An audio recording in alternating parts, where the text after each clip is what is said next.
ధన్యవాదాలు తెలియజేసుకుంటున్నాను. కొన్ని గౌతమి గారికి, తల్లిపాత్ర చేసిన సత్యం రాజేష్ గారికి, ప్రవీణ్ గారికి, ప్రభాస్ శ్రీను గారికి, కేజీఎఫ్ అవినాష్ గారికి, కిల్లి క్రాంతి గారికి, రావు రమేష్ గారికి, రమేష్ రెడ్డి గారికి, మాగంటి శ్రీనాథ్ గారికి, మీర్ సర్వ టెంపర్ వంశీ గారికి, అలాగే నా చిన్నప్పుడు పాత్ర చేసిన పుష్కర్ గారికి మనస్ఫూర్తిగా నా అభినందనలు, నా ధన్యవాదాలు తెలియజేసుకున్నాను. నవీన్ గారికి గబ్బర్ సింగ్ చూసినప్పుడు యుఎస్లో ఆయన మొదటి డిస్ట్రిబ్యూటర్గా ఉండేవారు. చాలా సందర్భాల్లో కలిసినప్పుడు నాతో మీతో ఒకసారి సినిమా చేయాలి, అలాంటి గబ్బర్ సింగ్ లాంటి విజయం ఉండే సినిమా మీకు చేయాలనే కోరికని ఒక 7-8 ఇయర్స్గా, ఆల్మోస్ట్ 10 ఇయర్స్గా అడుగుతూ ఉన్నారు. అది ఈరోజు ఉస్తాద్ భగత్ సింగ్ ద్వారా తీరుతుందని మనస్ఫూర్తిగా నేను ఆకాంక్షిస్తున్నాను, ఆశిస్తున్నాను. అలాగే రవి గారికి కూడా నా బెస్ట్ విషెస్ తెలియజేస్తా ఉన్నా. ఈ సినిమా ఈరోజు అయ్యి ఇంత బాగా వచ్చిన సినిమా అంటే ఒకటే కారణం. దీనికి మీలో ఒకటి దర్శకుడైతే ఎలా ఉంటుందో అది హరీష్ శంకర్.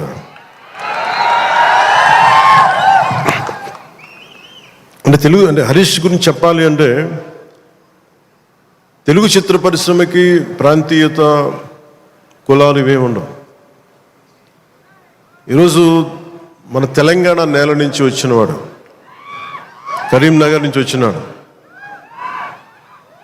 అది సినిమాని మనకి దీనికి ఎల్లలు ఉండవు, హద్దులు ఉండవు. దీనికి ఆ సినిమానా ఈ సినిమానా అనేం కాదు. ఇది మన సినిమా, ఇది మన దేశపు సినిమా, మన నేల సినిమా, మన నేల నుంచి పుట్టిన దర్శకుడు. ఇలాంటి అద్భుతమైన దర్శకుడు నన్ను ఇలా చూడాలని చెప్పేసి ఊహించుకొని ఇలా కావాలని చెప్పి తపన పడి, నాకు హార్స్ రైడింగ్ నాకు రాదు. నాకు గబ్బర్ సింగ్ షూటింగ్ టైంలో నాకు తీసుకెళ్ళి మన గుజరాత్లో తీసుకెళ్ళి గుర్రం తీసుకొచ్చాను. దేనికన్నా నేను మామూలుగా నడిచి వస్తే ఈ విలన్స్ని కొట్టొచ్చామనుకుంటే, లేదు గుర్రం మీద రావాలని అన్నారు. నాకు అప్పటిదాకా హార్స్ రైడింగ్ తెలియదు. నాకు గుర్రం పట్టుకొని నడవడం అలవాటు, కానీ హార్స్ రైడింగ్ తెలియదు. కానీ మనోడు అడిగాడు కదా, చేసేద్దామని చెప్పి గుర్రం మీద ఎక్కి దాని చెవిలో ఒకటే చెప్పాను, నన్ను జాగ్రత్తగా తీసుకెళ్ళి వదలని గుర్రంతో ఒక్కొక్క మాట చెప్పాను. అది మిరాక్యులస్గా నన్ను తీసుకెళ్ళింది.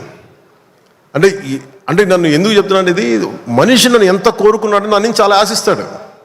నేను ఏదైనా నేర్చుకోవడానికి సంసిద్ధతో ఉంటాను తప్ప, అన్నీ ఒకటికి అన్ని అద్భుతాలు, అన్ని క్వాలిటీస్ ఎలా ఉంటాయి, అన్నీ